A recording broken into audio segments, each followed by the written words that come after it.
Main kau berkhotbah ajaran paganmu di sini. Kau ditanya, yang kiri atau kanan? Bahlul. Apa ini yang saya tanya kiri kanan?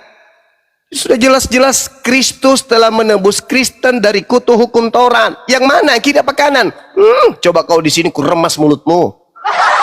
Untung kau jauh.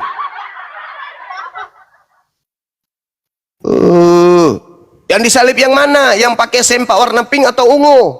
Tanya lagi gitu. Yang pakai sendal swallow atau bukan? Yang gondrong atau yang botak? Tanya sekalian. Dasar bahlul. Sudah Galatia dibaca. Berarti kalau Galatia dibaca itu berarti kita sedang membaca terkait dengan Paulus. Yang diajarin di situ Yesus, bukan yang kiri kanannya.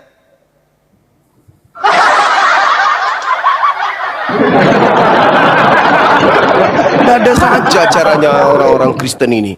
Diajari memang bagaimana caranya supaya lilit lidah aja terus. Kerjaan cuma menyesatkan. Kristus yang ditanya. Syukron Bang Hendra. Yang ditanya ini adalah Kristus.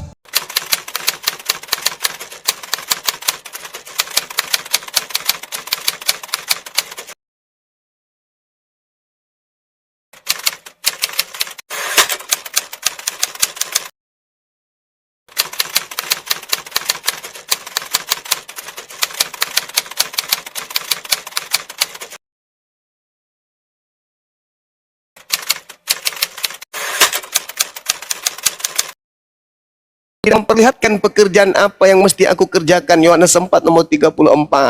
Aku tidak bisa berkata-kata dari diriku sendiri. Yohanes 12 nomor 49. Tidak bisa, aku tidak bisa apa-apa. Hanya Tuhankulah yang berkuasa. Firman yang kau dengar dari aku bukan dari aku tapi dari Bapa yang mengutus aku. Yesusku itu adalah nabi yang taat. Sedangkan iblis yang mengaku Yesus yang kau sembah itu adalah oknum yang berbeda, tapi menggunakan nama Yesus. Sebagaimana nubuat Yesus, waspadalah kepada iblis yang datang kepadamu dengan memakai namaku. Coba, memakai namaku iblisnya. Berarti iblisnya mengaku Yesus. Dan dia berkata, akulah dia. Saatnya sudah dekat, jangan kamu mengikuti mereka. Jadi iblisnya datang. Setelah Yesus diangkat oleh Tuhannya ke langit diselamatkan, dari penyaliban, terjadi penyaliban. Iblisnya yang merasuki yang disalib ini dengan mengaku Yesus. Makanya pada hari ketiga dia keluar, dia mengaku Yesus. Sedangkan Maria tidak mengenalnya. Murid-muridnya tidak mengenalnya. Murid-muridnya mengira hantu. Tidak mengenalnya. Kenapa? Karena itu bukan Yesus. Itu adalah iblis yang mengaku Yesus.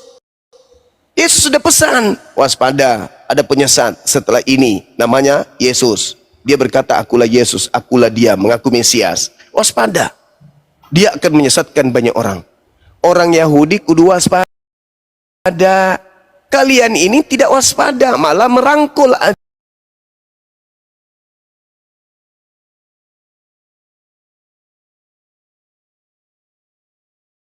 Nomor 6, Yesus berpesan kepada ke-12 muridnya agar jangan ke Indonesia, tetapi pergilah ke Bani Israel yang sesat dari umatku. Itu Yesus melarang ke Indonesia muridnya. Dalilnya Matius 10:5 nomor 6 tuh. Jadi yang datang kemudian mengajarkan Kristen itu bukan murid-murid Yesus, bukan pengikut Yesus, tapi penjajah. Sadarlah saudara-saudara, sadarlah. Kalian merasa nyaman kan menjadi yang sekarang ini? Ya nyaman lah, orang iblis di belakang kalian. Bisa nggak iblis mengaku Yesus? Bisa. Kenapa tidak?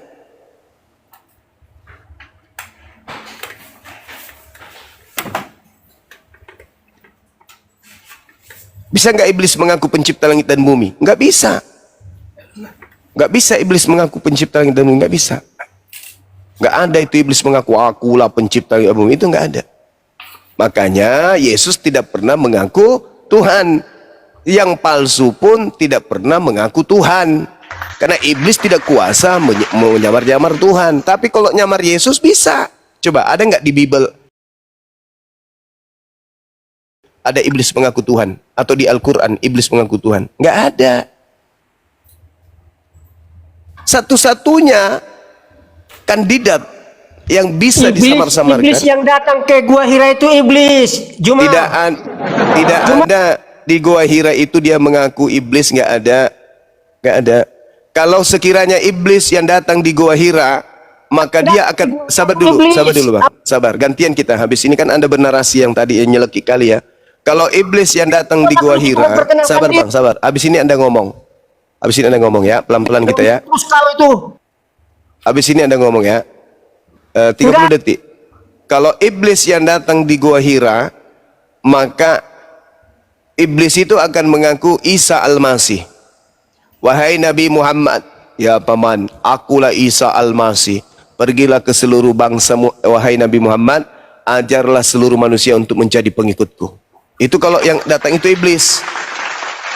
Tapi yang datang kepada Nabi Muhammad, apa katanya? Nabi Isa itu hanyalah hamba Allah. Nabi Isa itu hanyalah Nabi Rasul utusan Allah. Nabi Isa itu mengajarkan perkataan yang benar. Nabi Isa itu manusia yang suci, terkemuka di dunia dan akhirat. Nabi Isa itu adalah hamba Allah yang taat. Mana iblisnya? Mana? Yang iblis itu yang mengatakan Yesus itu Tuhan. Itu yang iblis. Yesus ketika mengajar kepada Bani Israel mengajarkan menuhankan siapa? Yesus? Tidak. Mengajarkan menyembah kepada Elohim. Nah, ketika Kristus datang kepada Paulus, kepada Kristen, mengajarkan orang-orang Kristen menyembah kepada siapa? Ya kepada Yesus. Itulah sibilisisis. Karena yang berhak disembah itu hanya Tuhannya Yesus. Oh, ini kok ada yang memerintahkan menyembah Yesus? Sudah iblis itu. Mengajarkan menyembah selain kepada Tuhannya Abraham, itu sudah iblis. Ada enggak Nabi Muhammad mengajarkan menyembah selain daripada Tuhannya Abraham? Enggak ada. Ada enggak kemudian makhluk dari kuburan ini mengajarkan menyembah kepada selain Tuhannya Abraham? Ada. Kepada siapa? Kepada dirinya. Makanya orang Kristen menyembah sosok yang mengaku Yesus, anak Maria ini. Ada tidak kemudian Tuhan mengajarkan agar kita menyembah kepada sesama manusia? Enggak ada. Ada enggak kemudian Tuhan mengajarkan kita untuk mentuhankan makhluk? Enggak ada. Ada enggak kemudian orang Kristen diajarkan, dibisikkan untuk menyembah kepada manusia bernama Yesus ini? Ada. Gampang kan untuk mendeteksi iblis itu? Karena iblis tidak menginginkan manusia menyembah kepada pencipta langit dan bumi. Iblis mau agar manusia menyembah kepada selain pencipta langit dan bumi. Itu sumpahnya. Itu sumpah iblis. Di dalam Kejadian 3 itu dia sumpahnya. Dan bahkan Tuhan mengatakan, aku akan menjadikan keturunannya bermusuhan satu sama yang lain. Nah, berarti iblis akan membuat anak keturunan Adam menjadikan diri mereka menyembah selain kepada Tuhan. Supaya tergenapi nubuat tersebut. Keturunanmu, aku akan mengadakan permusuhan antara keturunanmu dan keturunannya. Berarti selamanya iblis dan manusia akan bertentangan, berselisih, berbeda kubu. Iblis ketika menyediakan keinginan kepada manusia agar membunuh Yesus, artinya harus ada yang melawan. Ketika iblis menginginkan A, harus ada yang menolak A. Ketika iblis menginginkan B, harus ada manusia yang menolak B. Harus ada yang menjadi musuhnya si iblis. Sekarang iblis mau Yesus itu disalibkan. Siapa musuhnya? Umat Islam. Siapa temannya? Siapa temannya? Siapa yang mau sama-sama Yesus disalibkan? Siapa? Jadi Kristen ini kubunya di mana? Umat Islam tidak mau Yesus disalib. Iblis mau Yesus disalib. Nah, Kristen duduk di mana? Ayo. Kristen duduk di mana? Ketika Islam tidak menginginkan adanya penyaliban kepada orang benar bernama Yesus, dan iblis mau supaya Yesus orang benar ini disalibkan, datanglah Kristen. Kristen duduk di kubu mana? Ayo, pro ke mana? Pro ke Islam atau pro ke iblis? Jawab. Hei. Iblis paman. Hey. Iblis paman. situ kalian menelaah diri kalian. Telaah, terawang iman kalian itu. Udah benar belum? Siapa Benar, yang berdiri di kubu setan? Begitu Jongana. Jangan selalu makan jonga bersama Nana. Ayo naikkan saudara kita. Silakan Bang Anod. Santai aja. Gusti Warpati, syukron. Ya, selamat siang, Bang Host. Kan, Abang dah. Iya, Iya. siang, silakan. Bang Anod ini. Siang. Silakan Bang Anod. Baik, saya mau tanggapi narasi dari Bang Suman tadi mengatakan bahwa ada Kristus yang palsu dengan yang asli. Ya, Dia mengatakan bahwa yang asli itu adalah yang datang kepada Bani Israel. Baik, kemudian dia mengatakan yang palsu itu adalah yang mati dan di atas kayu salib dan bangkit pada hari yang ketiga dan yang menemui Paulus. Baik. Ini narasi yang sangat bagus ya, tetapi sayang seribu sayang Bang Suma bernarasi dengan sangat cepat dan tanpa menunjukkan data. Artinya begini, ini ada 2.000 orang menonton. Kalau kita by narasi yang liar saya tanpa data, Bang, itu orang akan menertawakan. Jadi alangkah baiknya Bang Suma menampilkan data di mana mengatakan bahwa Yesus ada Kristus palsu dan yang asli. Silakan Bang Suma.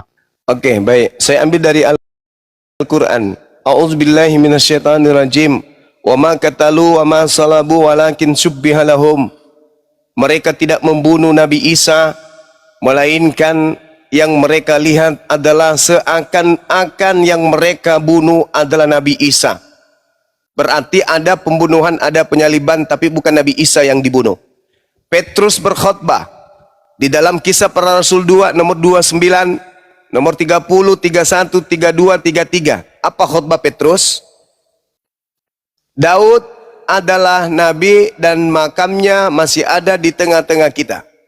Dia Nabi Daud telah bernubuat seorang Mesias akan dibangkitkan bagi Bani Israel. Mesias ini tidak ditinggalkan di alam maut, jasadnya tidak mengalami kematian, melainkan tangan kanan Elohim akan mengangkatnya ke atas, ke langit.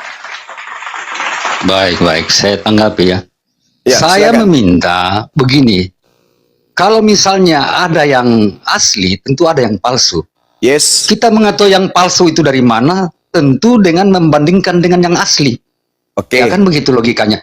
Nah sekarang saya mau minta supaya Bang Suma tunjukkan data yang mengatakan bahwa ada Yesus yang palsu, Kristus yang palsu. Kemudian Anda menunjukkan juga yang asli.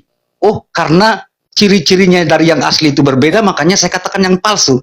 Kan logikanya begitu. Supaya kita 2.000 orang penonton ini dapat poin ini, Bang. Baik. Kalau kita cuma mau bernarasi, ya semua Baik. juga bisa. Kita masuk di warung kopi bernarasi, selesai, Pak. Silakan tunjukkan, Bang. Baik. Saya ambil dari Bible. Tadi dari Al-Quran, sekarang dari Bible. Tolong penuhi keinginan saya, yaitu ingin berdialog dengan saudara Kristen yang menggunakan akal logika. Dengarkan dalilnya. Matius 24, kalau ada Bible silakan dibuka. Kita baca satu halaman. Baik, saya buka, Bang. Oke, baik. Ketika orang Yahudi dalam hal ini murid Yesus datang kepada Yesus, berkata kepada Yesus di data nomor 3-nya, "Guru, apa tanda kedatanganmu?" Guru, apa tanda kedatanganmu dan apa tanda kesudahan dunia ini? Yesus merangkum dua pertanyaan ini sekaligus dijawab dengan narasi yang sangat luar biasa. Apa kata Yesus sebelum menjawab? Diawalinya, waspadalah supaya jangan ada orang yang menyesatkan kamu, sebab banyak orang yang akan datang dengan memakai namaku. Ilustrasi sederhana, ketika ditanya, Yesus, apa tanda kedatanganmu? Oke, tanda kedatanganku adalah akan nampak aku di tengah langit berupa anak manusia, matahari menjadi gelap, bulan tak bercahaya, bintang berjatuhan, kuasa langit berguncang, akan nampak anak manusia di tengah langit, manusia semua akan meratap, manusia semua akan memandang. Matius 24, nomor 27, 28, 29, 30, 31, sampai pada sangkakala ditiupkan. Itu tanda ketika aku yang datang. Nah, masuk ke pertanyaan tadi, kata Yesus, jadi waspadalah kepada penyesat yang datang kepadamu dengan memakai namaku dan berkata, akulah Mesias. Waktunya sudah dekat, jangan kamu percaya. Itu kata Yesus. Kenapa bisa demikian? Yesus sebutkan di data 23. Jadi apabila ada orang berkata, ada Yesus di sini, ada Yesus di sana, jangan kamu percaya, sebab Yesus palsu dan nabi-nabi palsu akan muncul. Mereka akan mengadakan tanda-tanda yang dahsyat dan mujizat-mujizat. Sekiranya mungkin mereka menyesatkan orang-orang pilihan. Camkanlah, aku telah mengatakannya terlebih dahulu kepadamu. Jadi apabila ada orang berkata kepadamu, lihat ada Yesus di padang gurun, jangan kamu pergi ke situ. Atau lihat ada Yesus di dalam bilik, jangan kamu percaya. Sekarang pertanyaannya, oknum-oknum pendiri Kristen atau tokoh-tokoh Kristen awal mula, apakah ketika mereka mengaku bertemu dengan Mesias, di situ sudah ada tanda-tanda bahwa yang datang itu adalah Yesus? Ingat, Yesus ditanya, tanda-tanda kedatanganku adalah matahari menjadi gelap, bulan tak bercahaya, bintang berjatuhan, kuasa langit berguncang, malaikat meniup trompet. Nah, sekarang permasalahannya, Paulus mengaku bertemu dengan yang bernama Yesus. Ananias mengaku bertemu yang namanya Yesus. Penulis kitab Wahyu mengaku bertemu dengan Yesus. Kristen-Kristen mengaku bertemu dengan Yesus. Para murtadin mengaku bertemu dengan Yesus. Nasihat Yesusnya, apabila ada orang mengaku bertemu dengan aku, kata Yesusnya apa? Jangan percaya. Pertanyaan saya kepada saudara, Yesus sudah datang kan kepada Paulus kan, kepada Kristen kan? Ada enggak tanda-tanda kedatangan Yesus yang asli di situ? Jawab. Bang Arif, saya ini kayaknya mantul ini, Bang. Mantul, mantul. saya ini, Bang. Mantul sampai Ya, saya keluar. turun dulu baru naik ya, Bang. Iya. Sampai ngopi barusan. Iya. Saudara-saudara Muslim yang saya paparkan barusan 2 jam lebih itu ngerti nggak? Paham, Paman. Alhamdulillahirrabbilalamin. Sangat mengerti. Alhamdulillahirrabbilalamin. Kalau aku yang datang, tanda-tandanya 1, 2, 3. Kalau bukan aku yang datang, tanda-tanda itu nggak ada. Jadi kalau ada yang mengaku bertemu dengan aku tapi tanda-tanda itu nggak ada, jangan kamu percaya. Ada nggak yang datang? Ada. Ada nggak tanda-tanda? Nggak ada. Berarti yang datang ini palsu atau asli?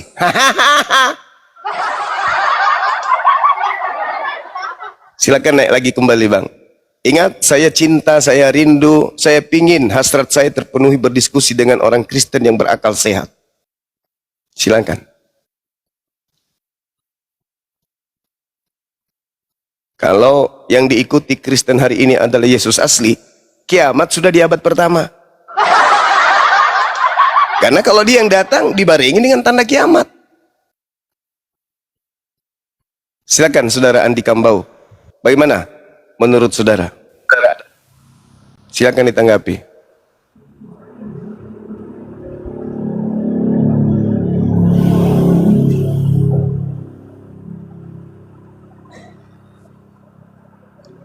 Silakan, Bang.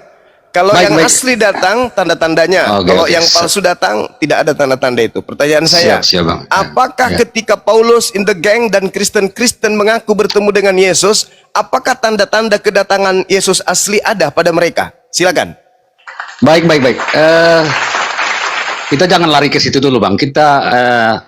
Saya mau menanggapi narasi Abang ini di Matius 24 ayat 5 yang mengatakan di situ bahwa Kristus hanya datang untuk Bani Israel. Saya akan menanggapi itu, Bang, ya.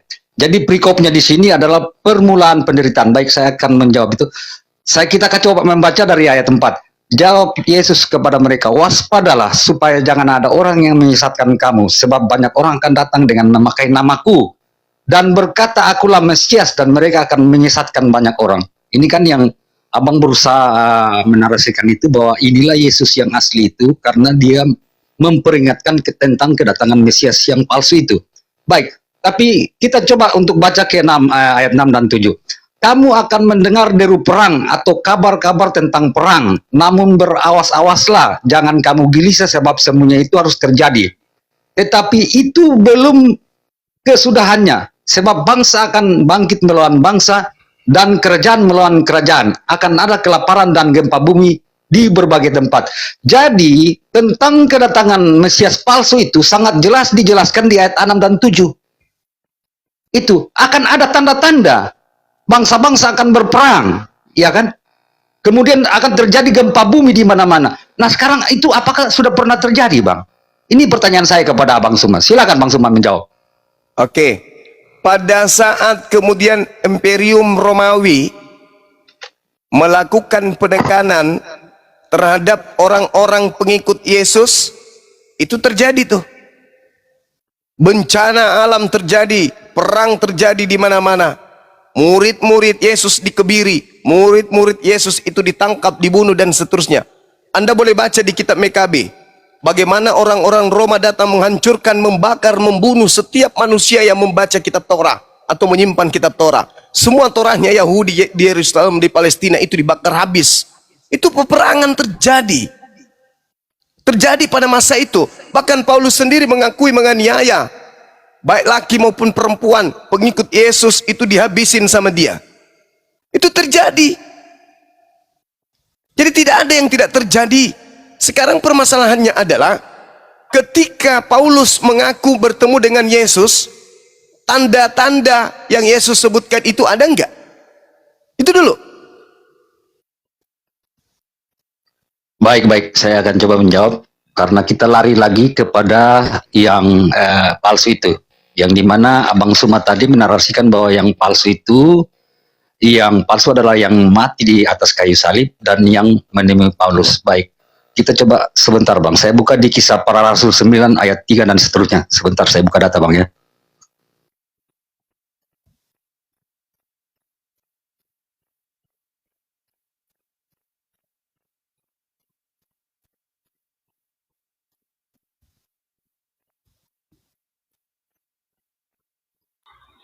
Silakan Bang Not. Baik, iya, sebentar Bang ya. Saya bacakan sini di Kisah Para Rasul 3 dan seterusnya. Baik. Baik, saya akan membacakan. Dalam perjalanannya ke Damsik, ketika sudah dekat kota itu, tiba-tiba cahaya memancar dari langit, mengelilingi dia.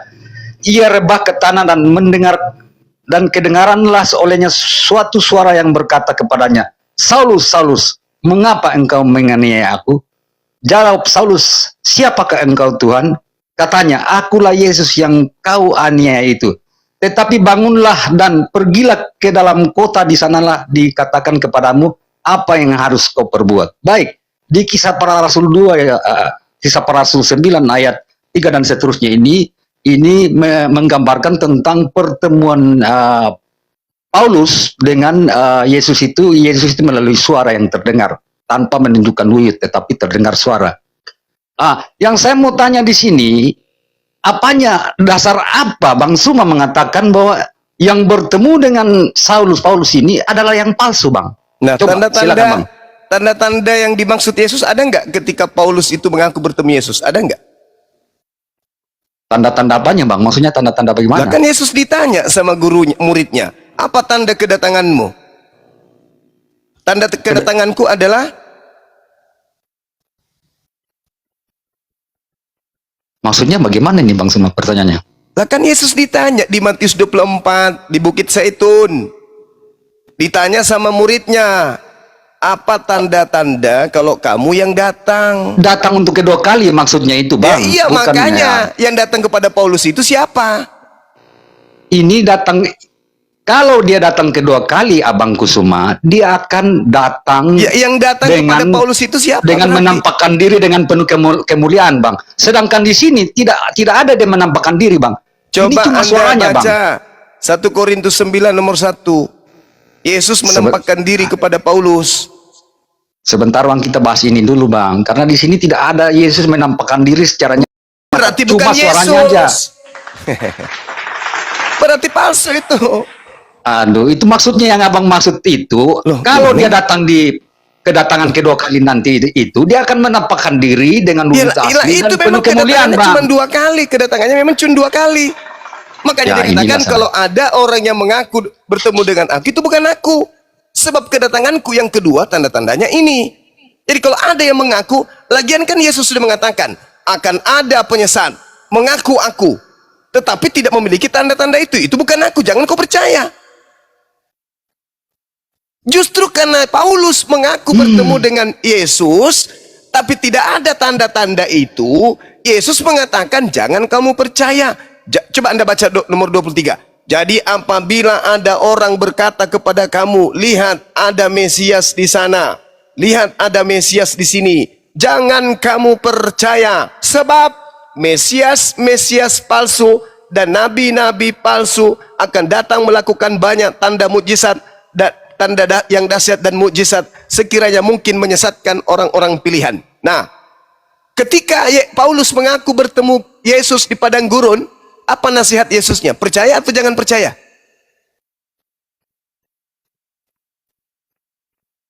Waktu datang di padang gurun, jangan Ya, percaya. percaya atau jangan percaya? Jangan percaya. Jangan percaya. Makanya Yahudi tidak percaya Paulus. Yang percaya kepada Paulus Romawi kan? Ada nggak Romawi, orang Romawi ketika di Bukit Zaitun, ketika Yesus menasihati orang-orang? Ada nggak orang Romawi di situ? Nggak ada. Maka yang tidak percaya kepada Paulus adalah mereka yang mendengarkan nasihat Yesus. Orang Romawi tidak mendengarkan karena orang Romawi bukan pengikut Yesus. Maka ketika Paulus berkoar-koar kepada Roma, hei orang Romawi, ya paman, aku bertemu dengan Tuhan kita Yesus loh. Masa? Di mana? Ketika aku ke Damsik loh. Wow, apakah luar biasa? Iya, begini. Akhirnya Roma percaya kepada Paulus, dijadikanlah dia rasul. Ajarannya Katolik. Lahirlah kalian Kristen. Menyembahlah kepada saya Yesus jawab ya, itu. Bang. Saya jawab ya. Nah, ayat yang Anda bawakan tadi, Bang Suma, itu adalah kedatangan Yesus untuk kedua kali pada saat dia menghakimi kita dengan berbagai tanda yang tadi disebut. Sebentar dulu, Bang. Sedangkan di sini bukan kedatangan Yesus kedua kali. Dia tidak menampakkan tubuh kemuliaannya, Bang. Dia hanya berupa suara, Bang. Artinya dia bukan datang untuk kedua kali. Dia cuma berarti berupa bukan suara, dia Bang. yang datang. Berarti bukan dia. Kalau Anda mengatakan itu bukan yang datang kedua, berarti itu bukan dia. Kan sudah jelas itu. Kalau ada orang yang berkata ada Mesias di sana, ada Mesias di sini, jangan kau percaya. Karena kalau aku yang datang, tanda-tanda ini akan mengikuti aku. Ada nggak tanda-tanda itu kepada Paulus ketika dia mengaku bertemu sosok Yesus? Nggak ada. Apa kata Yesus? Jangan kau percaya. Oke. Di mana ayat yang mengatakan bahwa di bertemu dengan Paulus ini, di situ adalah tanda-tanda kedatangan, bukan tanda-tanda kedatangan dua kali, coba. Nah, jelas yang Anda bacakan tadi itu begini, Bang. Yang Anda bacakan tadi itu adalah tanda-tanda pada akhir zaman nanti, Bang. Sedangkan di sini tidak menampakkan tubuh kemuliaannya. Astagfirullahaladzim. Justru karena itu kedatangan Yesus yang asli adalah pembawa keadaan bumi berakhir. Karena yang datang kepada Paulus bukan Yesus yang asli, maka tidak berakhir. Harusnya kalau yang datang asli kepada Paulus, kiamat sudah terjadi abad pertama. Tapi karena yang datang itu palsu, ya tidak kiamat. Namanya juga palsu yang datang. Gimana sih? Ya oke lah Bang. Saya terima juga itu asumsi Anda. Nah iya. Ya. Oke Bang, saya makanya lebih banyak belajar lagi ya. Sebab mereka akan menyesatkan banyak orang. Orang yang banyak yang disesatkan Yesus palsu itu disebut Kristen. Itulah dia. Oke. Dengan Abang Titan lagi. Ya oke lah, saya akan banyak belajar lagi Bang Suma. Silakan dengan Bang Titan. Oh, Bang Titan. Silakan saudara. Terima kasih. Ya, begini. Oke, silakan ya. Ya, selamat siang ya semuanya teman-teman ya. Jadi begini, Juma. Jadi ketika Paulus itu bukan datang Yesus, itu suara. Maka itu Yesus palsu berkata, kan? Ya, sebentar. Berarti palsu. Baca Yohanes 10:27. Sebentar, baca Yohanes 10:27. Baca dulu. Yohanes 10:27. Baca. Coba baca Yohanes 10:27. Coba. Apa Domba-dombaku hubungannya? mengenal suaraku. Perhatikan. Domba-dombaku mengenal suaraku. Mereka Betul. mengikuti aku. Paulus, sebentar. Mengikuti aku. Aduh. Mereka mengikuti aku. Paulus. Bisa iya, diam kan? dulu. Paulus mendengar suara Yesus. Dia mengenal. Paham tidak? Enggak Bedakan ada datang hubungannya dengan itu, mengenal. Cak Ayu. Hei, Nah, di Cak sinilah Ayu, Juma tidak tidak mengerti, ada tidak hubungannya. paham. Baca Yohanes baca yang 10 10 itu Inilah kan saya dijelaskan tadi. hafal kalau itu. Oke, saya baca. Domba-dombaku, Oke. domba-dombaku Domba-dombaku mengenal suaraku. mendengar suaraku dan mengikuti aku. Oke? Betul. Sekarang ketika Mengenal. Yesus mengajarkan bersunat, Paulus mengajarkan Jangan apa? lari-lari inilah. Udah, saya nggak bisa lagi. Jangan lari-lari. Jangan lari-lari. Inilah Juma yang komal Islam. Hei, saudara, Kalau diskusi di situ lari-lari topiknya. dengar Kita topiknya dulu Yohanes pertama. 10 Fokus. nomor Beginilah kualitas 27, Juma ya. 28, 29, 30, 31, 32, 34, endingnya di 36 itu tidak sedang menyatakan kalau muridnya Kita itu akan yang menghadapi Juma mendengarkan di dia di lari padang topiknya. gurun. Lul, Beginilah kualitas Juma ya. Lul. Kita nggak fokus ke topik. Lul. Inilah si Juma tidak. lul. Haji. Ini berbicara mengenai tanda-tanda Gantian, kedatangan, gantian. lul. Itu Kamu tanda-tanda gantian diskusi. kedatangan, bukan berbicara mengenai mendengarkan suaraku. Sekarang, apakah betul begitu polanya? Tidak. Di Yohanes 10 itu tidak berbicara mengenai suara didengar. Kalau yang mendengarkan suaraku adalah muridku, yang tidak mendengar suaraku adalah bukan muridku. Bukan itu polanya, kucluk. Pendeta bayaran. Bang Titan, ketawa aja sama Juma mah. Percuma capek. Mendingan ketawa sama Juma. Bukannya malah melawan, membantah narasi, malah mau ketawa. Mendingan Bang Arnold aja, Bang Arnold. Aduh. Lucu ini. Saudara, bantah saya dengan data yang akurat. Tanda-tanda apa yang akan mengiringi guru kalau guru datang? Tanda-tanda ini. Jadi kalau ada orang yang mengaku bertemu dengan aku, jangan kau percaya. Nah, Paulus mengaku bertemu dengan Yesus di padang gurun. Nasihat Yesus percaya atau jangan percaya? Ya, izin Bang Suma, saya kebetulan ada keperluan ini, tetapi baik saya lebih Ya, banyak silakan. belajar lagi, saya akan naik lagi kembali membahas ini, Bang. Bang Silakan, Arif, terima silakan, kasih Bang Arif sudah terima saya dengan baik. Teman-teman, terima kasih. Selamat siang, Bang. Ya, ada keperluan. Ya, siap Terima Pak kasih, Bang Arnold. Arnold. Sering Ya, ke nanti kamar saya masuk ini, lagi ya. ya. Mending seperti saudara Arnold ini. Itu gentleman. Itu baru bagus. Orang mau belajar, menggunakan akal. Pada saat ada materi keimanan, kepercayaan, keyakinan, terbantahkan dengan dalil, maka jangan lebih mengedepankan keyakinan. Karena sudah dibantah oleh dalil. Maka harus mundur selangkah dua langkah. Untuk belajar lagi. Itu baru laki-laki namanya. Ini ngotot. Baca Yohanes 10:7. Hei, jangan kau ajarin saya. Halo, selamat siang. Siang. Ya, siang. Silakan, Hunter. Kristen ya. Saya mau nanya sama Bang Zuma. Ya. Tuan lanjut. John naik, Tuan John. Tuan John. Kenapa Polisi, kalian Raja Islam Malaysia. menuhankan Muhammad? Aduh, nggak ada data. Hah? Sakit ente. Enggak. Kenapa Sakit. kalian memanggil dia Rob? Di mana umat Islam memanggil Nabi Muhammad dengan panggilan Rob? Oh, kamu menistakan agama kamu ya Al-Quran, Zuma. Di mana? Coba tunjukkan Wah, dalilnya. ini Umat bahaya Islam nih, Juma memanggil ini. Nabi Muhammad Rob. Ayo. Rob, Di mana itu? ngerti nggak definisi Rob? Kalau Enggak usah, bahasa Indonesia? langsung dalil. Coba. Di mana tertulis di Al-Quran Nabi Muhammad dipanggil Rob? Di mana? Nggak, kamu pendusta Zuma. Pengikut Paulus, Kamu tidak penyembah bisa makhluk kuburan ya tidak bisa gini. menjawab. Penyembah makhluk kuburan ya gini. Kalau saya katakan kepada saudara Saya yang bertanya, mengajarkan kemudian menyembah kalian Yesus itu menuhankan adalah Muhammad iblis, yang di itu kuburan? betul.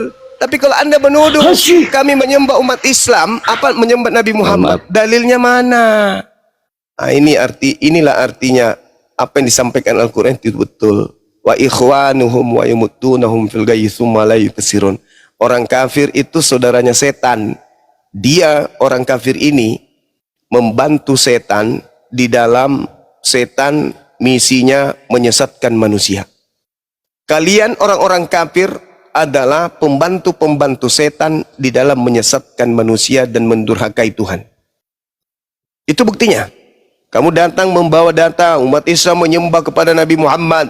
Mana dalil? Nggak ada. Berarti kau sudah membantu setan untuk membuat kemudian umat Islam itu ragu terhadap keyakinannya. Karena Anda membawa data yang tak ada. Kalau saya mengatakan yang mencontoh pertama kali menyembah Yesus itu adalah penyembah matahari, penyembah api, itu betul, dalilnya ada di kitabmu. Tapi kalau Anda mengatakan Nabi Muhammad disembah, mana dalilnya? Nggak ada. Berarti Anda adalah prajurit setan yang ingin menyelamatkan, yang ingin membantu setan di dalam menyesatkan manusia. Al-Quran saya betul itu. Saudara-saudara setan adalah orang kafir. Orang kafir ini membantu setan agar manusia durhaka kepada Tuhannya. Nah, ini yang kalian lakukan. Kalau yang saya lakukan, mengajak kalian berhenti menyembah kepada ya bukan Tuhan. Kalau kalian malah mengajak kita menyembah kepada yang bukan Tuhan. Kalau saya melarang kalian. Itulah bukti. Siapa penganut kasih? Kasih itu menyelamatkan orang dari kesesatan. Kalian malah menjerumuskan manusia ke dalam kesesatan. Menuduh kami menyembah Nabi Muhammad. Dalilnya nggak ada, prakteknya nggak ada. Saya menuduh kalian menyembah kepada makhluk. Teori prakteknya ada, tapi kalian nggak berasa. Harusnya kalian bersyukur. Ada yang menyadarkan kalian menyembah kepada si palsu. Parah ini orang ini.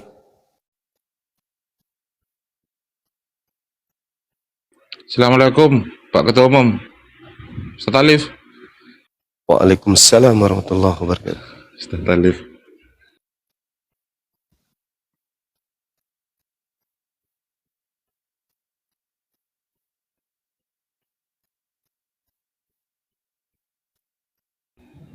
Ya, disapa dulu. Ada yang baru masuk juga, Pak Romi. Assalamualaikum warahmatullahi wabarakatuh. Waalaikumsalam warahmatullahi Mau wabarakatuh. menyapa guru-guru saya, ustadz-ustadz saya, sehat-sehat selalu. Alhamdulillah Bang, sehat. Terima kasih atas pengetahuan guru-guru saya, ustadz-ustadz saya. Berarti Tuhan Kristen tambah satu lagi, yaitu Yesus Kristus. Terima kasih guru-guru saya, ustadz-ustadz saya, sekali lagi sehat-sehat selalu. Amin. Assalamualaikum warahmatullahi wabarakatuh. Waalaikumsalam. Salam dari Kalimantan Barat. Yang naik teman-teman Kristen ya, waduh, di sini permintaan naiknya Muslim semua. Ya, teman-teman. Moderator sampai lalu dibantu untuk menghapus di multi teman-teman ya. Ini set bahasan ini minta naik terus, kita angkat aja. Sebentar, saya siapa? Set bahasan, selamat siang. Muslim atau Kristen? Mohon maaf. Ini sudah ada ini. Pak Pendeta Perlindungan Sinaga. Selamat siang. Baru pulang gereja rupanya. Silakan Pak Perlindungan. Apa oleh-oleh dari gereja? Pak Perlindungan, dibuka mic-nya. Pak Perlin. Lai. Dibuka mic-nya. Oi. Pak Perlin. Ini. Kalau lupa ini. Kalau lupa HP-nya nggak tahu cara buka mic ini, waduh. Dibantu dulu ini, buka mic-nya. Pak Perlin. Oi, Pak Perlin. Pak Perlin. Enggak ready dia Ustaz Arif. Kita cari pendeta yang ini aja dulu lagi. Sebentar saya share. Ustaz Alif mungkin sambil dipanasin sama Gurunda.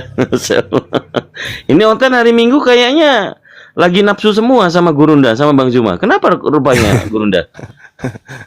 Iya, karena terancam, mereka kan terancam. Bahaya ini kalau betulan yang disampaikan Bang Zuma ini. Selamat siang. Selamat siang, Abangku Perlindungan. Perlindungan mana lu? Ini lu. Silakanlah. Nggak ada kawan Tapi saya. kasih ruang lah kalau kita diskusi, kasih ruang lah. Jangan Iya, ada silakan Bang, penekanan. silakan. Saya punya teman juga sahabat namanya Perlindungan Manalu. Tapi beliau udah pensiun sekarang. Ya, lanjut Bang. Topiknya apa ini? Nggak tahu juga Bang. Kita nggak dikasih tema. Ya terserah. Bang Perlindungan. Apa yang dikuasai Iya. Bang Perlindungan? Yang sering ku dengar saudara Juma tentang apa Galatia 3 ayat 13. Iya. Iya. Dikatakan di sana kan yang terkutuki itu bagi dia Yesus itu. Jadi kalau kita Kristen memahami Galatia 3 ayat 13 itu, kata orang itu tidak tertuju kepada Yesus. Tapi, Bagaimana si saudara Juma mengapanya itu kok bisa ditujukan bahwa baik Bang, baik. Jadi gini, kalau kita lihat Bang, di dalam Yohanes 1 kutuk itu nomor 14 terkait dengan Yesus ya. Di situ diceritakan di dalam kitab saudara, firman itu yang adalah Yesus telah teraplikasi, benar-benar terrealisasi, terbukti menjadi manusia dan diam di antara manusia, dan manusia telah melihat kemuliaannya, yaitu kemuliaan yang diberikan Tuhannya sebagai hamba atau anak tunggal Tuhan, penuh kasih dan kebenaran. Yesus ini adalah manusia yang penuh dengan kemuliaan. Bahkan Yesus mengatakan di dalam doanya di Yohanes 17, permuliakanlah aku kehadiratmu sebagaimana kemuliaan yang aku miliki sebelum dunia ada. Jadi sebelum dunia ada, Yesus ini adalah manusia yang sudah dimuliakan jauh sebelum dia kemudian dicipta atau dijadikan menjadi daging, yaitu manusia. Itu ucapan Yesus sendiri tuh. Dia mengatakannya di dalam Yohanes 17 nomor 1. Permuliakanlah aku sebagai anakmu. Jadi Yesus itu manusia mulia. Manusia yang sangat-sangat mulia. Sebagaimana yang diajarkan dalam Al-Quranul Karim. Tapi kenapa tiba-tiba Paulus demi nafsunya yang kedatangan Kristus kepadanya, sudah kerasukan Kristus yang ditemuinya di padang gurun, mengajarkan kalau Yesus ini adalah makhluk yang dikutuk. Kristus telah menebus Kristen dari kutuk hukum Taurat dengan jalan menjadi kutuk. Jadi Kristus melalui jalan kutuk. Saudara, ada lanjutan itu, ndak diam di kutuk. Sebab dia. ada karena Kristen. Ya, karena Kristen. Sebab ada tertulis, terkutuklah dia yang digantung di tiang salib. Pertanyaan saya, apa dosa Yesus sampai dia dikutuk? Atau jangan-jangan ini iblis yang disalib ini? Kalau iblis yang disalib, baru dia terkutuk, itu baru betul. Tapi kalau Yesus yang disalib, itu tidak betul. Tapi kalau iblis yang disalib, baru benar. Iblis itu memang terkutuk. Ini dia, saudara. Dari ayat itu saja, saudara, udah ada yang dipotong itu. Pertama, saudara baca tadi, Kristus telah menebus kita dari kutuk hukum Taurat dengan jalan menjadi kutuk karena kita itu tidak saudara pakai. Baru sebab tadi saya katakan karena Kristen. Iya, saudara itu nggak pakai. Sebab ada tertulis, terkutuklah dia, kata saudara. Padahal di situ terkutuklah orang. Orang di situ, saudara. Bukan Yesus dia. di sana kan? Yesus di sana kan? Kata orang. Siapa yang digantung di salib? Saudara ganti menjadi dia. Memang tulisannya begitu kok. Enggak. Orang di situ saudara ganti dengan dia. Kalau dia memang menuju kepada Yesus. Kalau orang ada sebelum Yesus disalibkan, sangat beribu-ribu orang yang disalibkan sebelum Yesus. Itu. Oh, berarti yang digantung ini bukan Yesus. Ya kalau disalib itu kan ada di kiri, ada di kanan waktu Yesus disalib. Ya, jadi yang dikutuk ini siapa, Bang? Yang dikutuk itu kan kata orang di situ. Orang terus? yang digantung pada kayu salib. Nah, sekarang Yesus orang. telah membuat ini supaya di dalam dia berkat Abraham sampai kepada bangsa-bangsa lain, sehingga oleh iman kita menerima roh yang telah dijanjikan itu. Itulah Sekarang roh pertanyaan kudus. saya, Yesus itu orang yang digantung atau sayur yang digantung? Orang kan? Orang kata untuk menuju kepada Yesus, merujuk kepada Yesus, gimana kata dia ceritanya? tadi pas. Kalau kata orang nggak merujuk kepada Yesus itu saudara, di situ. Nah, sekarang yang digantung di salib ini nebus dosa Kristen ini orang atau sayur? Nah, disitulah Orang atau bukan? manusia. Orang atau bukan? Manusia atau bukan? Kalau Yesus itu nggak pernah dikatakan orang dalam Alkitab. Perjanjian, kata rasul, kata malaikat, kata Orang dengan manusia beda emang. Iya, tetapi kalau menuju kepada Yesus dalam Alkitab ini tidak ada kata orang. Manusia. Iya, manusia ada, dia berarti ada. beda antara manusia dengan orang beda. Beda. Oh, baru tahu saya. Ya udah, salah kalau begitu. Berarti saya ganti ya. Terkutuklah orang yang digantung pada kayu salib. Iya, saudara tadi kata dia saudara ganti itu. Iya. Iya, karena kalau dia itu orang, Anda ternyata picik juga dalam berpikir. Jadi gini, sekarang yang terkutuk yang digantung di salib itu siapa? Yesus atau bukan? Yesus kan di sini karena Yesus disalib. Yesus yang disalib atau bukan? Ini dulu hasilnya maksud dari ayat ini. Yang saya tanya, yang digantung di salib ini Yesus atau bukan? Saudara bertanya, saya menerangkan. Enggak, saya tanya yang disalib itu Yesus atau bukan? Tak mungkin yang menanya, yang menerangkan yang benar. Maka Jadi jawab sesuai dengan diterangkanlah. pertanyaan. Jangan kau ditanya apa, kau jawab apa. Yang saya tanya, yang disalib itu Yesus atau bukan? Yang kau tanya, yang dua yang disalib atau Yesusnya? Yang disalib, yang nebus dosa kamu itu loh. Yesus, benar. Kalau Orang menebus dosa Yesus kan, nah, saya, gitu dong. Yesus. Berarti yang dikutuk siapa? Yang tersalib. Nah, yang tersalib siapa? Kalau Kristen menuhankan yang tersalib, apakah yang di kiri dan di kanan menjadi Tuhan? Saya tidak urus dengan ketuhanan. Yang saya tanya, yang disalib ini Yesus atau bukan? Yang kau tanya, yang disalib di kiri di kanan atau Yesus? Yesus memang disalib untuk menebus, memperdamaikan. Yang disalib ini, yang disalib, yang nebus dosa-dosamu, curi ayam itu Yesus atau bukan? Yang ngotot-ngototan pun di sini bisa. Ya, sekarang yang kutanya, yang disalib itu ngapain seurus yang kiri kanannya? Kucluk.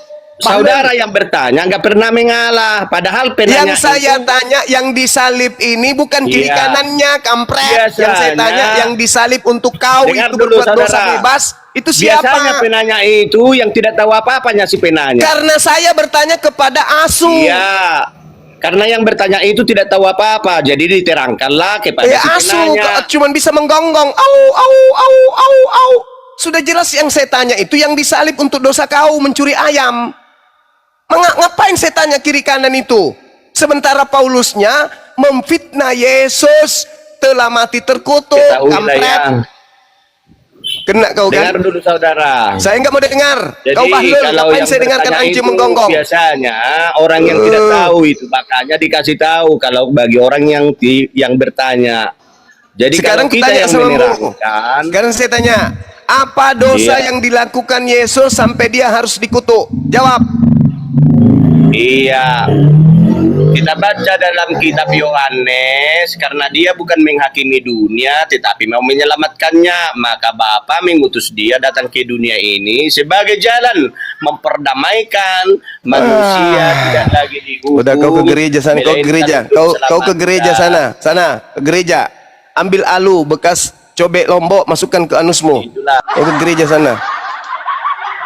Ngapain kau berkhotbah ajaran paganmu di sini? Kau ditanya, yang kiri atau kanan? Bahlul. Apa ini yang saya tanya kiri kanan? Sudah jelas-jelas Kristus telah menebus Kristen dari kutu hukum Taurat. Yang mana, kiri apa kanan? Coba kau di sini ku remas mulutmu. Untung kau jauh.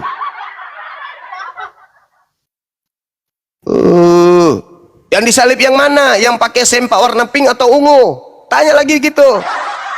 Yang pakai sendal swallow atau bukan? Yang gondrong atau yang botak? Tanya sekalian. Dasar bahlul. Sudah Galatia dibaca. Berarti kalau Galatia dibaca itu berarti kita sedang membaca terkait dengan Paulus. Yang diajarin di situ Yesus, bukan yang kiri kanannya.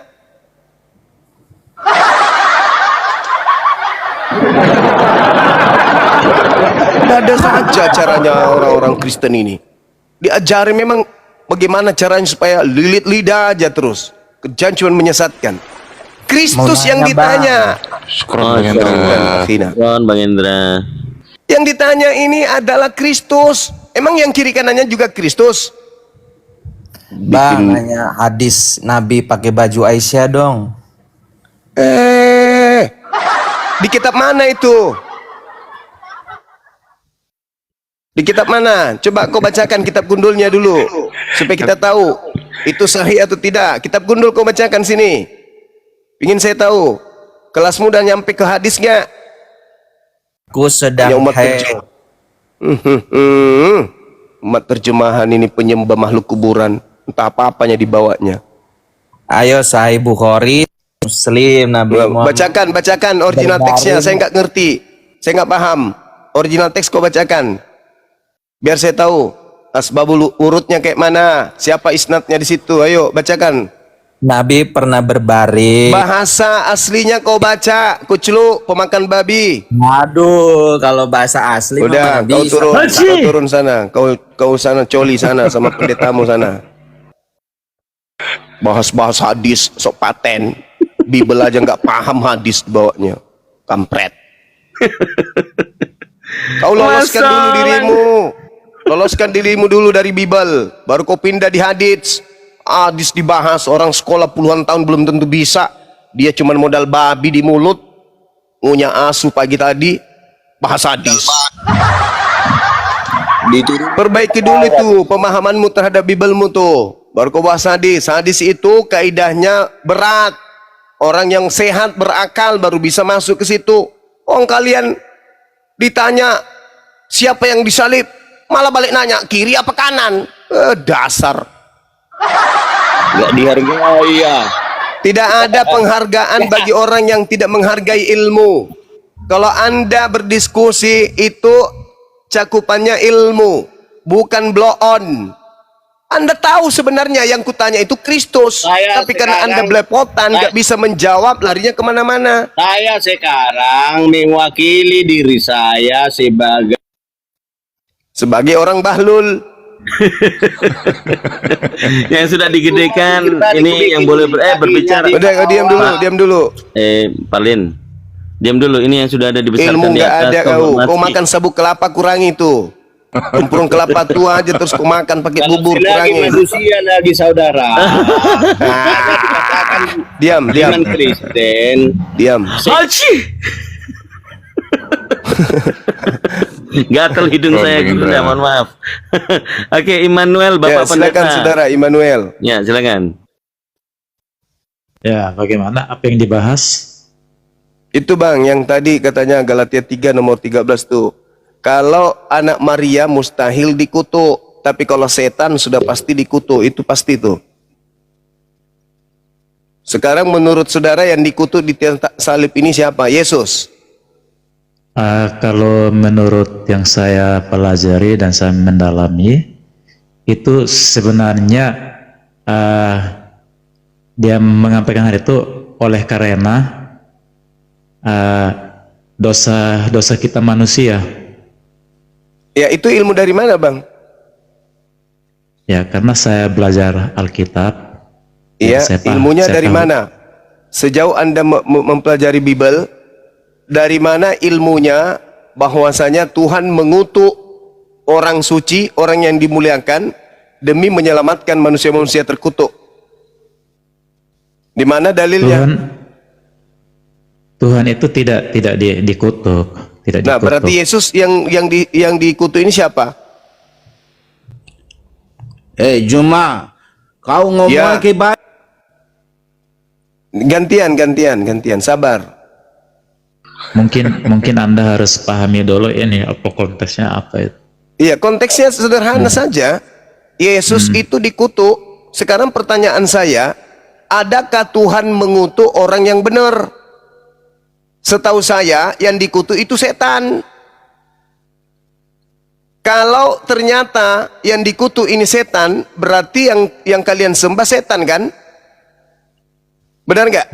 Mungkin Anda salah besar dan keliru ya. Nah, coba. Kalau begitu saya minta Kalau tolong. tidak paham Ya, tentang mungkin saya kitab nggak suci paham. Kristen, Betul.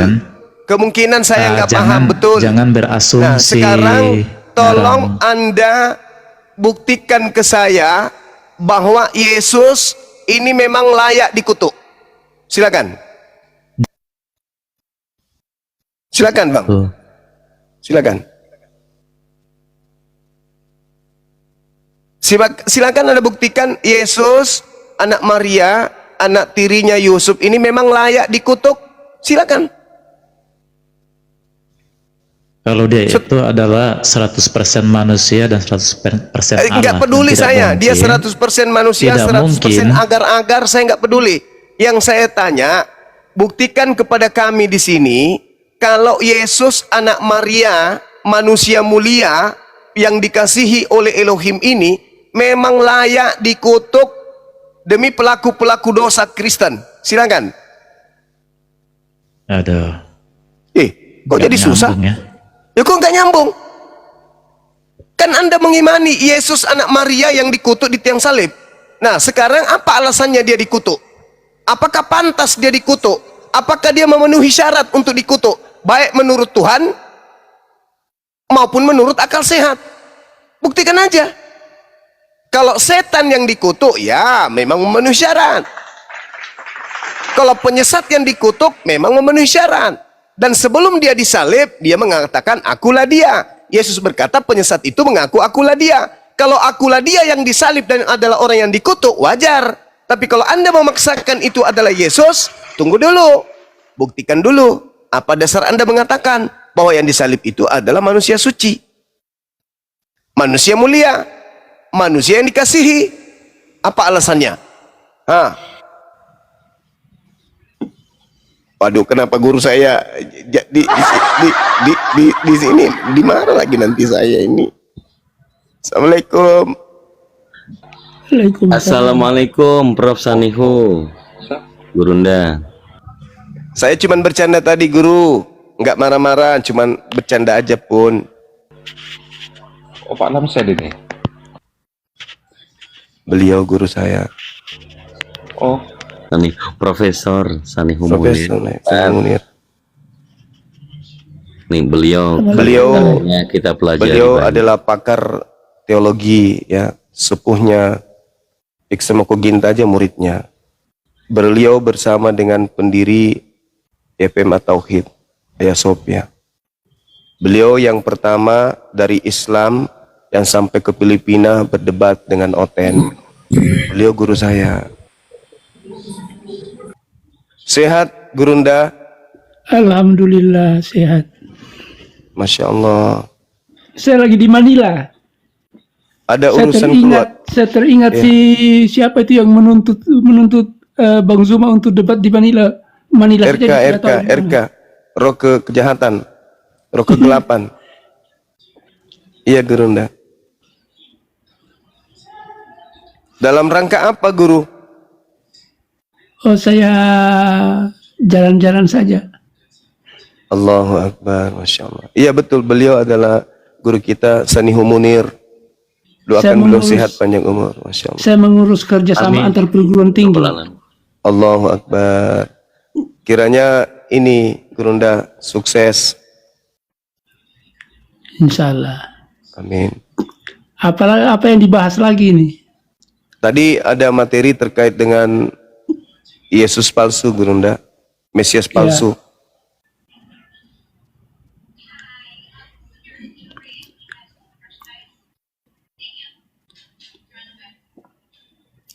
Beliau ini juga yang menuntun Kodondi ya teman-teman, yang memberikan referensi materi ke Kodondi itu beliau ini.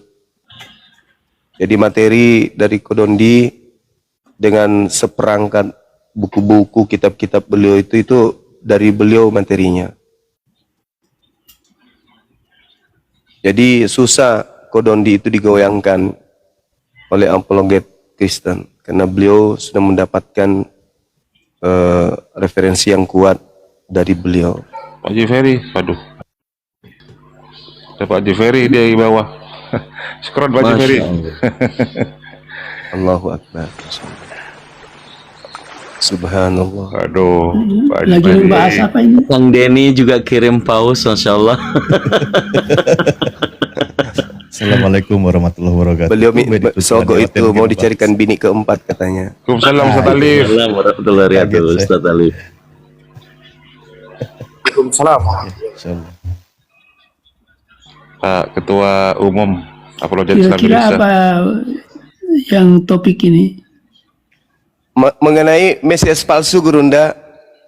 Oh, Mesias palsu. Iya. Kesimpulan yang diambil apa? Yang mereka sembah selama ini adalah Mesias palsu. Karena dalam Al-Quran pun ditanya oleh Allah, apakah kamu yang mengajarkan mereka menyembahmu? Kata Nabi Isa, enggak, bukan aku. Berarti yang mereka sembah bukan Nabi Isa. Makanya di dalam Matius 7 mereka diusir. Iya. Silakan Gurunda, mungkin mau ditambahin materinya. Ya, jadi Mesias itu kan kalau kita di Islam itu Al-Masih atau Masaha. Iya.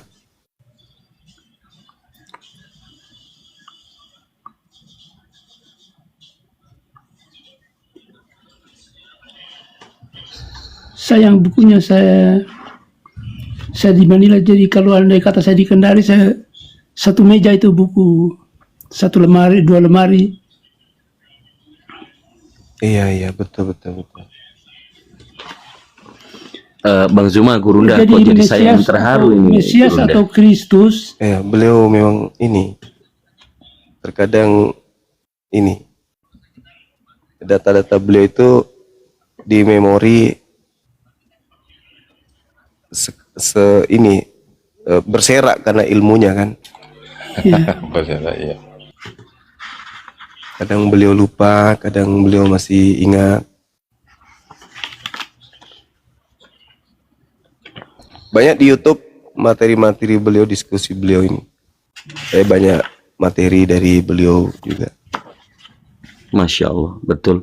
Saya juga ada download e-book yang dikompilasi oleh Pak Dinono. Di situ salah satu karyanya beliau sudah saya baca semua, Gurunda. Masya Allah. Jadi saya terharu karena ini gurunya guru saya, otomatis kami sebutnya kakek guru gitu. Boleh ya Bang Zuma ya? Iya, betul. Hanya saja pada saat masa jaya beliau belum ada sosmed kayak begini. Dia bayangkan sampai ke Manila berdebat hanya untuk berdebat saja. Masya Allah. Dan meskipun beliau sepuh, beliau ini nggak sungkan-sungkan membantu para mu'alaf kalau membutuhkan hal yang sangat yang dibutuhkan mereka, teman-teman mu'alaf. Kadang beliau ikut nyumbang juga. Ya, saya benar-benar masih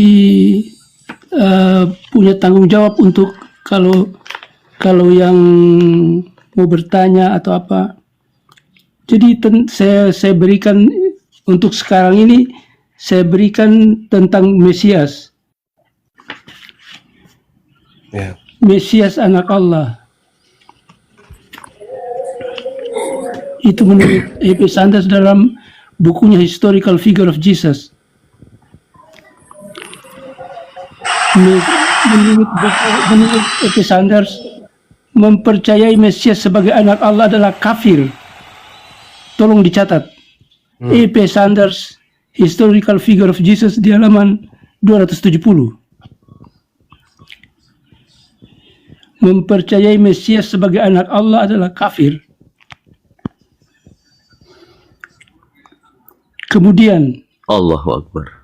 Mesias anak Daud, pengikut-pengikut Yesus dan Yesus sendiri tidak pernah menganggap dirinya sebagai Mesias anak Daud. Itu menurut Frederickson dalam bukunya Jesus of Nazareth halaman 257. Kemudian lagi, Mesias jadi Tuhan. Gentiles atau para penyembah berhala merubah Mesias Yesus jadi Tuhan oleh A.N. Wilson dalam Jesus Alive halaman 19. Kemudian menurut Beigen, menurut Yesus Mesias adalah Tuhan atau anak Tuhan. Menurut Yesus ini ya, bahwa Mesias anak Tuhan atau Tuhan adalah kafir. Menurut Michael Beigen dalam bukunya The Messianic Legacy halaman 26. Kemudian Mesias sebagai nabi dalam naskah Lot Mati yang diurapi atau dilantik imam atau raja atau nabi oleh Elegard halaman 100. Mesias akan mengajarkan Taurat. Itu Mesias akan mengajarkan Taurat. Jadi kalau tidak mengajarkan Taurat itu Mesias palsu. Frederickson dalam bukunya Jesus of Nazareth halaman 123. Di dalam perjanjian lama, Mesias adalah nabi, imam atau raja. Menurut E.P. Sanders dalam bukunya Historical Figure of Jesus di halaman 240. Raja yang akan mengusir penjajah Romawi. Jadi Mesias itu adalah raja yang akan mengusir penjajah Romawi. Nah itulah pekerjaannya Yesus itu. Rosenberg. Kemudian Mesias itu adalah panglima perang dan penguasa yang bijak. Oleh Rosenberg dalam bukunya halaman 65.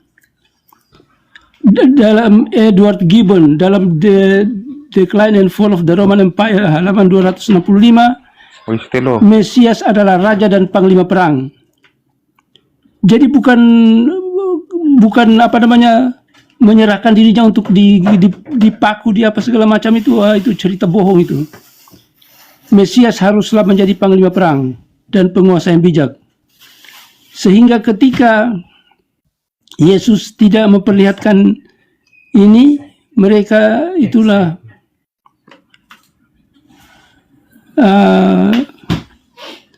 karena Yesus tidak menjadi raja dan mengusir penjajah Romawi, akhirnya orang Yahudi menganggap ini bukan Mesias ini, karena kalau Mesias harus mengusir penjajah. Oleh Rosenberg halaman 64.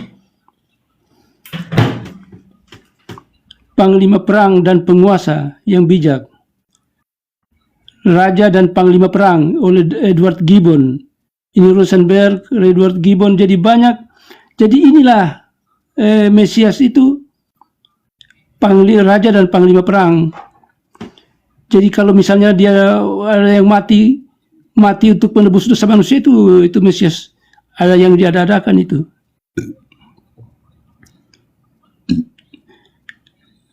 Mesias bukan mati dibunuh tetapi jadi raja. Ini Robert Funk dalam apa ini? Honest to Jesus. Dalam bukunya Honest to Jesus halaman 40. Kemudian Mesias ini bukan inkarnasi Tuhan yang mati menebus dosa. Ini menurut Silberman halaman 104. Yang berikut, Yesus tidak pernah mengaku Mesias. Ingat itu. Yesus nggak perlu Yesus nggak mengaku dia Tuhan. Ini oleh Frederickson dalam dia. Jesus of Nazareth. King of Jews. Cuma Halaman B2 yang main selonong-selonong ya. Cukup dengan mujizatnya saja semua sudah. Waduh. Kenapa? Mukjizatnya itu untuk membuktikan dia nabi, dia Mesias, Sampai sekarang dia apologet Rasul. Islam bingung kalau saya tanya. Boleh. Tidak ada yang bisa kamu bingung. Bapak ini bingung kalau saya tanya. Kalau Allah yang benar, kenapa Yesus yang di surga? Yang bingung itu Saya bertanya, kalau mukjizat Allah yang itu benar, dari kenapa Al-Quran. Jangan nyuruh seperti itu. Saudara, tolong dalilnya di mana dalilnya Yesus di surga, coba. Bingung semua mereka. Coba. Mau diskusi. Silakan. Coba di mana dalilnya kalau Yesus di surga? Coba buka. Coba di mana? Ayo, taruhan kita. Yesus tidak di surga, taruhan kita. Dia nyangkut di langit. Ayo. Mana dalilnya Yesus di surga? Oh ya, Tung ya. Ya, silakan. Oke. Gampang Dinda kok, Dito banyak. siap meluncur. Bukan hanya gampang. Ya, silakan. Satu aja. Iya. Kalau ada besok saya bangun gereja untuk kau. Oh iya. Iya, kau tinggal tunjuk lahan, materialnya nanti saya belikan. Nah, susah kau cari kan? Susah, bolak-balik. Gimana? Sebab aku telah turun dari sorga. Yohanes Di mana dalilnya? Yohanes 6 ayat 38. Sebab aku telah turun dari sorga. Dinda, itu berarti dia bertandakan dia dari mana? Sabar. Nah, Dinda Dito, sekarang boleh Anda buka? jelaskan bahwa Allah mau di sorga. Sekarang saya sudah jawab dulu. Buka. Saya sudah jawab. Kang Dito. Buka. Silakan datanya itu. Berapa? Yohanes 6? Ya. Yohanes 6:38. Kamu tinggal tunjuk tanah di mana nanti saya beli bangun gereja, tapi satu lantai aja. Nanti pintunya kita buat dari kain horden ya. Sekarang kamu siap-siap aja tanahnya ya, kau buat ya. Ya. Kalau apologet top itu harus bertanggung jawab dengan bibirnya. Saya bertanggung jawab dengan kepala aku, bukan cuma bibir. Buka Dinda di Alkitab Sabda Yohanes 6 nomor 38. Baik Gurunda. Sementara saya langsung open cam aja lah. Iya, open cam aja. Ya, screenshot. Ya. Yunaninya itu sabar. Tuh, di ini. Bisa lanjut? Sedikit Gurunda, sedikit kita ternak dulu ini teman kita. Ya, sekarang siap-siap aja lo, pegang janjimu. Iya. Yohanes 6 ayat 38. Sabda. Ya, sabar. Ya. Yohanes 6 38.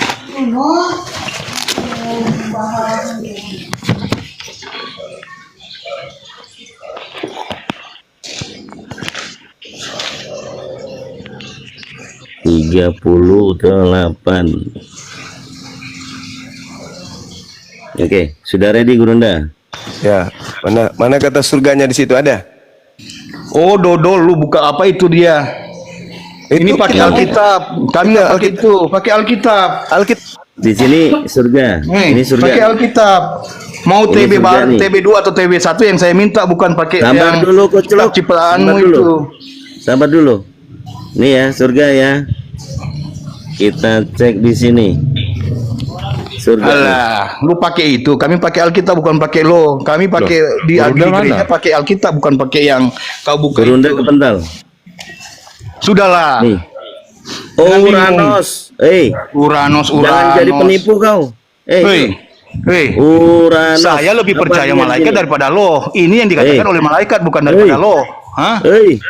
Yohanes 6 ayat 38 itu dikatakan oleh Yohanes, oleh malaikat kepada Yohanes, bukan daripada lo. Langit yang berkuba dengan semua hal yang terlihat di dalamnya.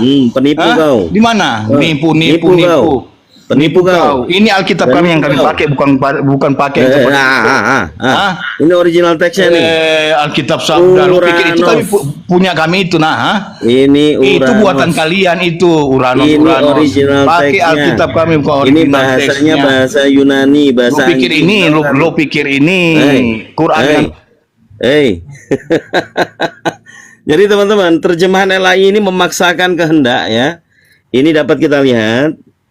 Surga yang diterjemahkan oleh LAI, Surga yang original diterjemahkan teksnya LAI. adalah Lo tahu apa? Uranus. Lo punya ijazah STTP tentang kekristenan? Nih, Atau punya Uranus. penerbit Alkitab, mah? Nah, Lo kau diam pernah dulu, baca kau diam kitab? dulu, kau diam dulu. Malu-maluin Diam lu. dulu, Ustaz. Udahlah. Udah jelas kalian nggak punya. Ada bukti surga bahwa di situ? Allahmu di surga. Bingung kan saya Ada. tanya? Kalau Allahmu yang Nggak benar, kenapa Yesus di ada. surga? Sekarang saya Ternyata tanya, itu kalau penipuan. Allah yang benar, kenapa Yesus di surga? Ternyata nggak ada. Ternyata itu langit. Nggak ada, ternyata nggak ada. Nggak ada. Penipu. Kalau berbicara surga itu Kalau ada di Allahmu yang Lukas benar. 23:43, itu baru surga. Pada hari ini kamu akan bersama aku di Firdaus, itu baru surga, Paradesos. Sebab aku telah turun dari surga. Yohanes 6 ayat 38. Turun dari langit. Sementara kalian surga. apa? Mana ayat Quranmu bahwa Allahmu di surga? Hah? Enggak, Mana turun jaminan dari surga langit bagi dibilang. kalian? Turun Mana dari jaminan langit. surga bagi kalian? Mana? Turun dari langit, bukan dari surga. Parah Minta ini. ayat Quranmu bahwa Parah. Di mana Allah di surga? Waduh, kau itu. Parah. Jadi Mana saudara, saya minta Anda ayat tidak Quranmu bahwa Allah berhasil di surga, mana? mendapatkan gereja. Tadi saya sudah rela mau bangunkan gereja, nggak jadi. Ternyata kau cuma nipu. karena pakai Ternyata Alkitab Yesus, ciptaanmu. Karena pakai ternyata Alkitab Yesus ciptaanmu. itu bukan Ya. turun dari surga, tapi dari langit. Kalau surga dalam bahasa Yunani itu tetap aja Paradeso, menceritakan tentang sebuah alam di mana Paradesos itu adalah alam atau tempat yang bernama surga Firdaus. Itu baru surga. Para ternyata Yesus turun dari langit. Hujan dong. Ternyata hujan. Mas Solang. Udah ya kawan. Kalau yang turun dari langit ke bumi itu memang iblis. Dalam Quran, ya Allah kalian sudah di surga. Diusir. Lah, Nggak ada. kok Tuhan di surga gimana Nggak ada. ceritanya? Surga itu alam. Sementara pencipta langit dan bumi itu tidak menempati ruang Oh, dan loh, waktu. terus buat Tuhan kalian kok ini di surga? diciptakan untuk kemana? Kalau Tuhan Allah kok di kalian surga? Ke neraka. Tuhan kok di surga? Alamak. Tuhan kok di surga gimana ceritanya? Matius ayat 4, Markus 16 ayat 19, Lukas 9 ayat 51. Semuanya dalil Yesus naik ke surga. Itu naik ke langit. Itu naik ke langit, bukan ke surga. Itu naik ke langit, bukan naik ke surga. Bahwa Allahmu naik ke surga. Udah, turunkan aja, turunkan. 6 ayat 64. Turun, Anda turun. Markus Anda 16 turun. ayat 19, Anda Lukas 9 turun ayat ke 51. Mana? gereja, kelan itu, surga langit. Jangan menipu di sini, kita cukup sekali aja kita buktikan. Yohanes 3 nomor 48 itu tidak ada kemudian diceritakan 38, Yohanes 6 nomor 38 itu tidak ada bercerita Yesus turun dari surga, tapi Yesus turun dari langit. Gitu ya. Sama seperti hujan juga turun dari langit. Tidak ada masalah. Oke, dilanjut. Ini Gurunda Sadihu mungkin. Gurunda. Ya. Bagaimana?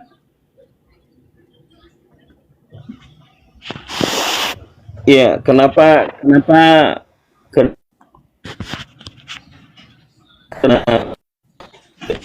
itu Putus-putus suara aja, surga kan gitu. menurut Putus-putus, mereka begitu. putus-putus. Oh, putus-putus ya. Oke, mungkin boleh disampaikan ulang ya. Sebentar, izin Gurunda, Bang Zuma, Gurundaku. Saya bertanya karena ini fenomena yang terjadi, banyaknya orang-orang Kristen menganggap Yesus turun dari surga. Itu mohon pencerahannya Gurunda Sanihu.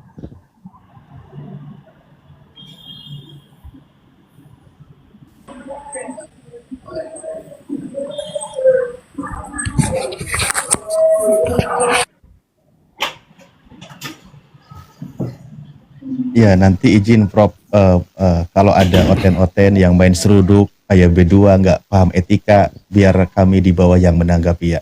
Kami jaga marwah, Prof. Makanya tadi dipotong.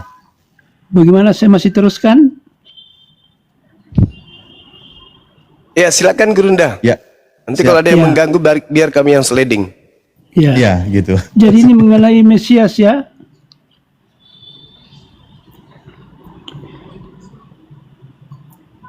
Jadi seperti tadi Mesias anak Allah itu adalah kafir.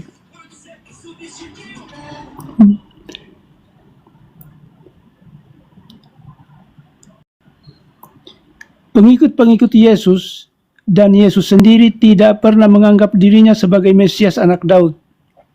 Inilah. Sementara pada para penyembah berhala atau Gentiles, mereka merubah Mesias Yesus menjadi Tuhan. Jadi itulah bagaimana Yesus menjadi Tuhan, ya karena para penyembah berhala merubahnya menjadi Mesias. Padahal Mesias itu harus tampil dalam kemenangan.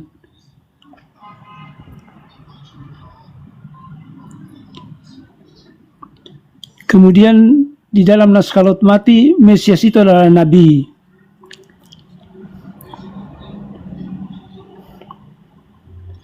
Mesias yang ditunggu-tunggu keturunan Daud, raja yang akan mengusir penjajah Romawi. Nah, sementara dia disalib oleh Romawi, makanya ya berarti Yesus itu bukan Mesias yang versi Kristen.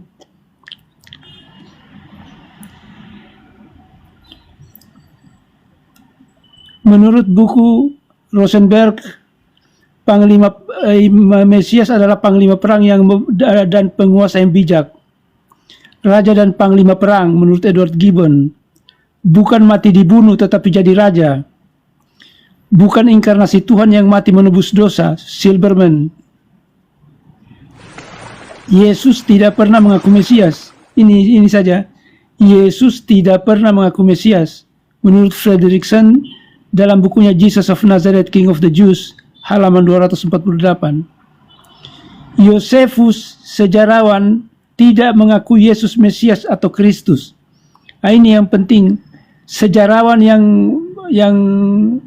di masanya Yesus tidak mengakui Yesus sebagai Mesias atau Kristus. Nah, menurut Tillich dalam History of Christian Thought halaman 14, Yesus tidak cocok jadi Mesias karena tidak sesuai dengan penampilannya. Yahudi di abad pertama menantikan Mesias yang akan membebaskan mereka dari kejaman penjajah Romawi. Sementara Yesus tidak menampilkan figur seperti itu, sehingga menimbulkan kekecewaan. Mesias yang mati dan bangkit kembali. Yahudi tidak mengenal Mesias yang mati dan bangkit kembali. Menurut Fredrickson, para penginjil melukiskan Yesus mati untuk umat Kristen. Ini, jadi itu adalah cerita bohong yang mengatakan bahwa Yesus mati untuk umat Kristen. Karena seperti kita tahu, Yesus mengatakan bahwa saya ini datang untuk domba-domba yang sesat dari umat Israel. Jadi bahwa Yesus mati untuk umat Kristen itu ya cerita hayalan itu.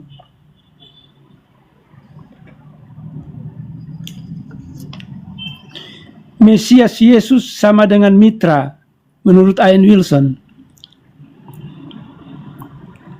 Mesias Yesus, Yesus yang Mesias itu adalah ciptaan Paulus dalam buku Jesus Alive oleh Ian Wilson di halaman 20. Yesus tidak pernah mengaku Mesias, Fredrickson. Andai kata Yesus mengaku Mesias, sudah lama dihabisi sebelum ke Yerusalem. Andai kata Yesus mengaku Mesias, sudah lama dihabisi sebelum ke Yerusalem. Menurut Fredrickson dalam bukunya Jesus of Nazareth, halaman 217. Pilatus menangkap dan menyalib Yesus karena orang menyebutnya sebagai raja yang mengancam penjajah. Nah, kenapa Yesus disalib? Karena Pilatus menangkap dan menyalib Yesus karena orang menyebutnya sebagai raja yang mengancam penjajah. Makanya ketika Yesus disalib, itu di atas kepalanya ditulis Jesus Nazareth, King of the Jews. Makanya Yesus tidak mengenal Mesias yang disalib. Fredrickson. Paulus tidak butuh sejarah dan ajaran Yesus. Nah ini, dia keluar dari rambu-rambu sejarah dan ajaran Yesus. Paul was not interested in historical Jesus. Paulus tidak tertarik kepada sejarah Yesus. So to make the long story short, oleh sebab itu untuk membuat ceritanya singkat, we have a man whose self-professed life purpose is to preach Jesus the Christ, who never met Jesus. Oleh sebab itu, untuk menyederhanakan ceritanya, we have a man whose self-professed life purpose is to preach Jesus of Christ, Jesus the Christ. Membuat ceritanya, maka ada orang yang mengaku life purpose dalam masa hidupnya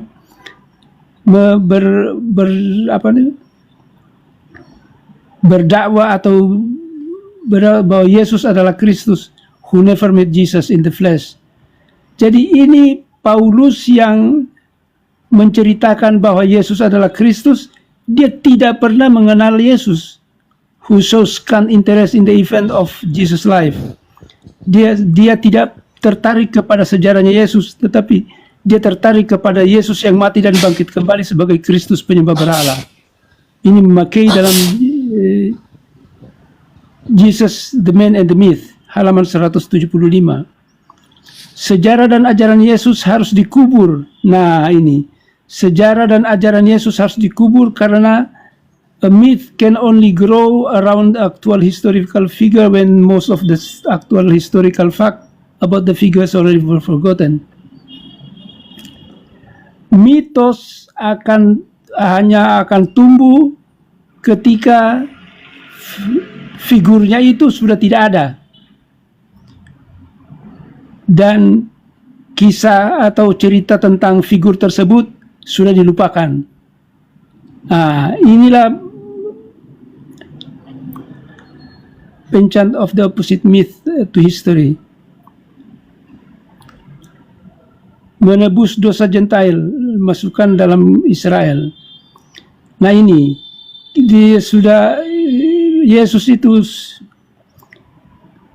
sudah tidak ada, maka dikatakanlah bahwa dia menebus dosa para penyembah berhala dan memasukkannya dalam Israel. Burton L. Mark. Ini kita melihat pada orang-orang Kristen sekarang ini bahwa cerita merajalela tanpa kendali tentang Yesus Mesias atau dan Kristus. Mitos Paulus ini mempengaruhi penulisan Injil. Ian Wilson, halaman 7. Yohanes 1 ayat 1 dan 3 sampai 3 adalah mitos logos. Ya, jadi itu yang menjadi kebanggaannya siapa itu? Bambang Nursena, yang membangga-banggakan dalam setiap pembukaan ceramahnya dengan Yohanes 1 ayat 1 sampai 3, padahal itu adalah mitos tentang logos.